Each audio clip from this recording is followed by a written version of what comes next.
Most of us are familiar with using minor chords in progressions. They are a natural part of the flow of major and minor key music.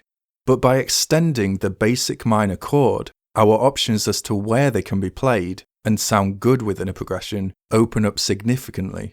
And as we'll discover, they also facilitate some interesting modulation or key change possibilities, allowing us to take our songs in less predictable directions. In this lesson, we're going to focus on 3 forms of minor chord extension: minor ninth, minor 11th, and minor 7 flat 13. Using these chords will give us more voicing options and give our progressions a more soulful colour. Let's begin by learning the movable shapes on different root strings, starting with minor ninth chords.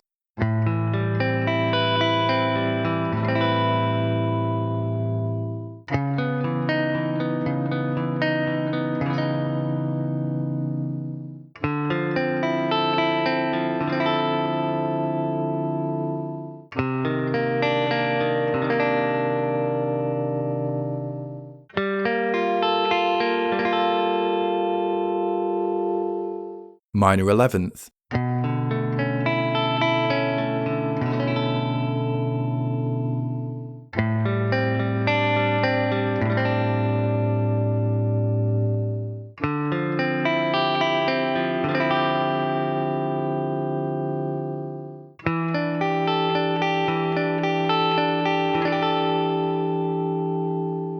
and minor 7 flat 13.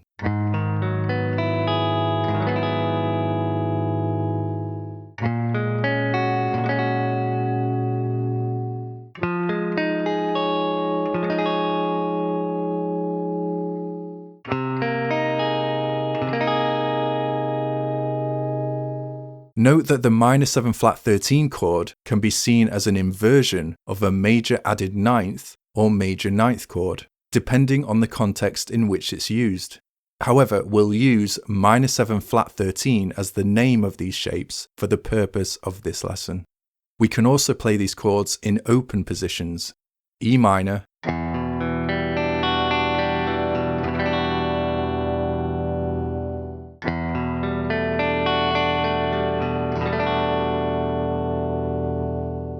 A minor,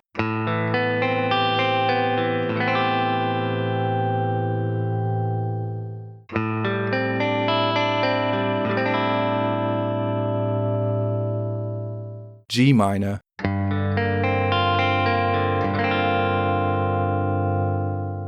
B minor,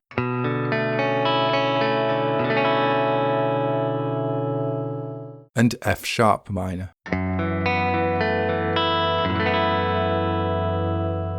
And it's worth considering relative shapes.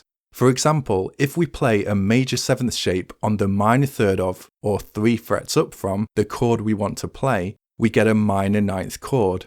If we play a major 9th shape on the minor third, we get a minor 11th chord. Here I'm playing E minor 9 using relative G major 7 shapes.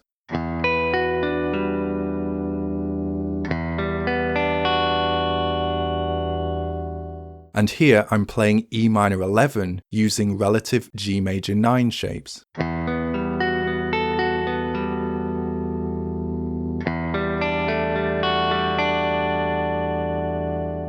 Now we have a good number of shapes, let's look at applying these chords in a practical context.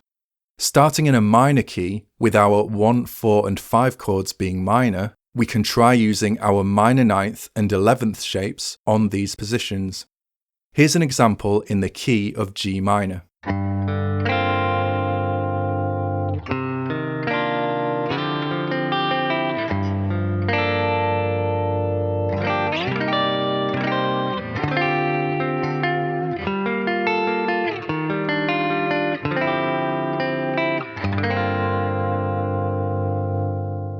And in a major key, we have the 2, 3 and 6 chords as minor.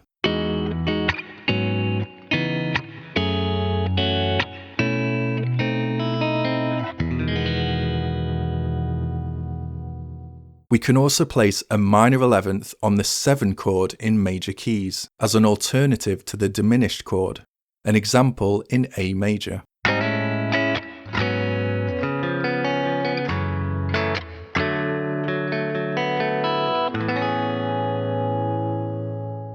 Already we can hear how using these extended minor shapes gives our minor and major key progressions a more soulful depth and colour. Now, the minor 7 flat 13 chord can be used in a few ways. It naturally occurs on the 3 chord in major keys. An example in the key of E major.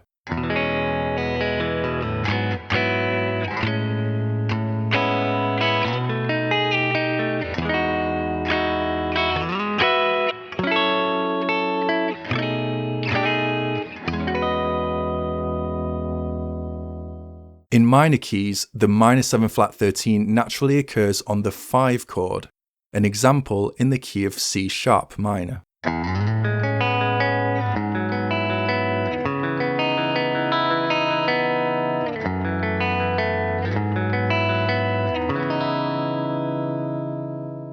We can also use a minor 7 flat 13 on the 2 chord in major keys, typically as a predominant chord, or as part of a 2-5-1 sequence. This works because the flat 13 of the chord has a voice leading function, either up or down to tones within the dominant or 5 chord.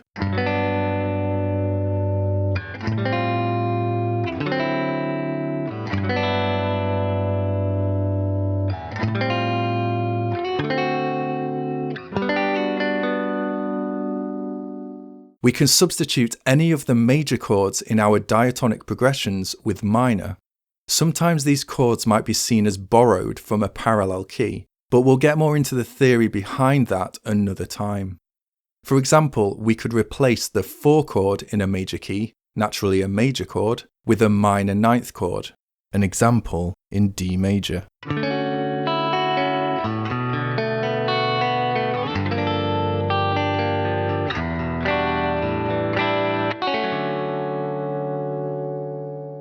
In a minor key, this is the equivalent of making the 6 chord minor. An example in E minor using C minor 11.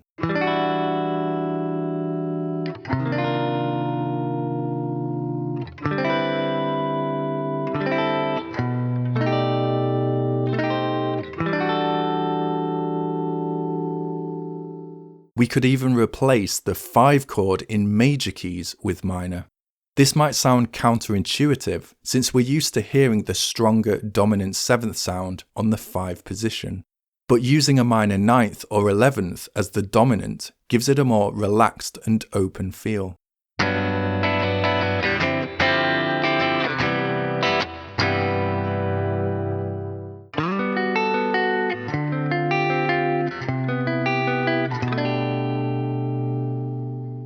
In minor keys, try playing the 3 chord as minor, such as this example in the key of G minor, with B flat minor 9 as our 3 chord.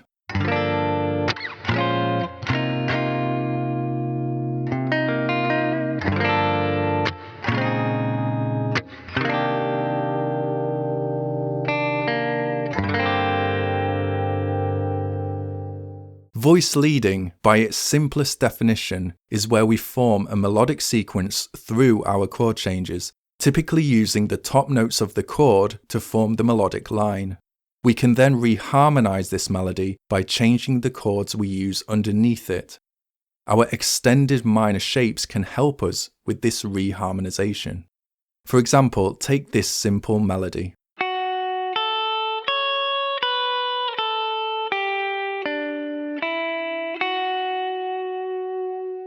Now let's play an interpretation of this melody with the chords underneath.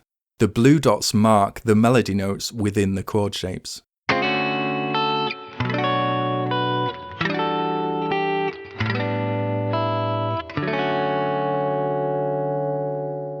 Let's now reharmonize this melody, swapping out E minor 11 for G minor 9.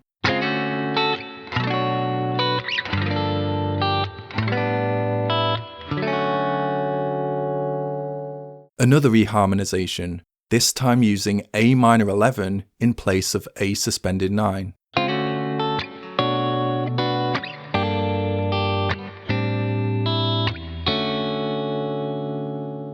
This time using F sharp minor 7 flat 13 in place of A minor 11 and E minor 9 in place of our final D major 7.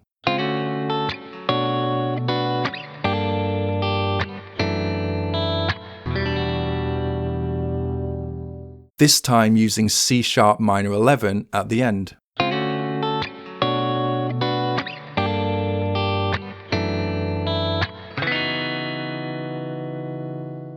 And finally, adding in A minor 9, touching on the 4th melodic note of B.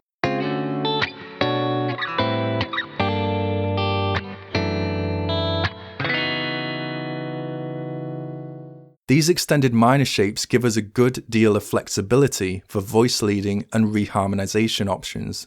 We'll look at this concept in greater depth in another lesson.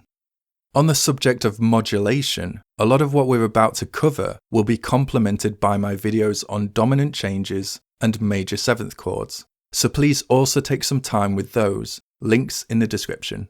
Similar to the concepts in those lessons, we can use extended minor chords to facilitate key changes. Let's just look at a few examples. Let's say we started in a major key and we wanted to change to a different major key.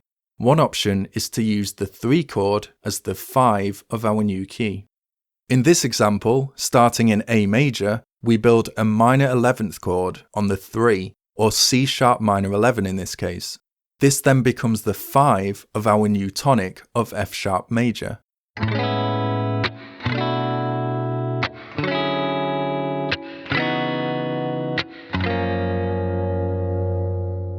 A similar example, starting in G major. This time we use the 6 of the original key as the 5 of the new key. Here I'm changing from G major to A major via E minor.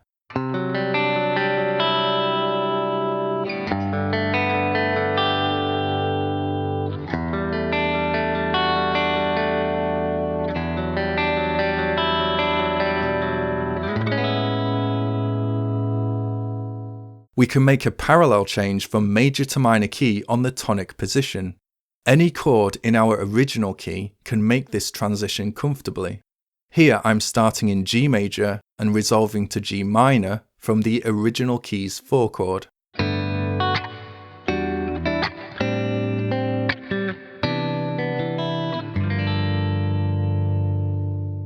Using this parallel switch also allows us to create a 2-5-1 resolution into a new key, a whole step or 2 frets down from the original tonic.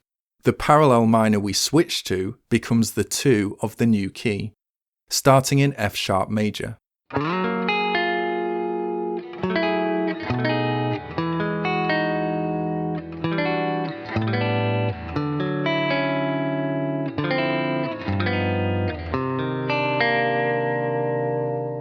Notice how on that last resolution I resolved to minor, so major and minor are highly interchangeable on the tonic position.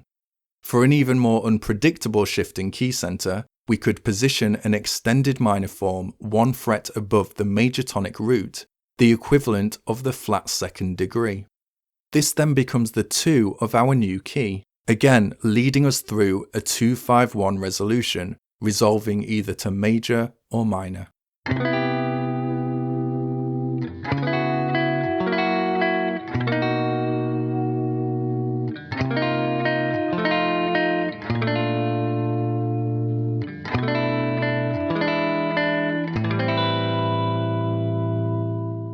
Of course, there are many more examples of how these minor chords can be used in progressions, but I hope I've inspired you to experiment and come up with fresh ideas for your songwriting. For more help with these concepts, visit the lesson page linked in the description. Please also don't forget to like and share this video if it's helped. Cheers.